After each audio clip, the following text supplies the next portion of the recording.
అసెంబ్లీలో మనం మాట్లాడే ప్రతి మాట రాష్ట్రం మొత్తం వెళ్తా ఉంటుంది. మొన్నటి వరకు మీరు చూస్తే అసెంబ్లీ ప్రొసీడింగ్స్ వస్తే టీవీ కట్ చేసేవాళ్ళు బూతులు వినలేక. ఈ రోజు నేను గర్వంగా చెప్పగలుగుతున్నా, ఆ రోజు గౌరవ సభగా ఉండే అసెంబ్లీ ఈ రోజు గౌరవ సభగా తయారైంది.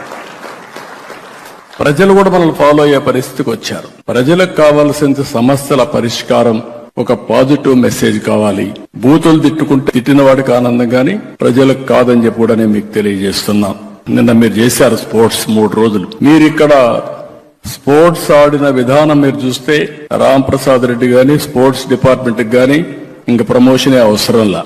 ప్రతి ఒక్క ఎమ్మెల్యే ఈ విధంగా ఆడుతున్నాడు అని అనుకుంటే మనలో అభిమానించే ప్రజలు కూడా స్పోర్ట్స్ లో భాగస్వాములు అవుతారు. ప్రతి ఒక్కరు కూడా గుర్తుపెట్టుకోవాల్సిన అవసరం ఉంది. లైఫ్ లాంగ్ స్పోర్ట్స్ అనేది జీవితంలో ఒక మేజర్ కార్యక్రమంగా ఉండాలి. ఎప్పుడూ చూడనటువంటి బ్రహ్మాండమైనటువంటి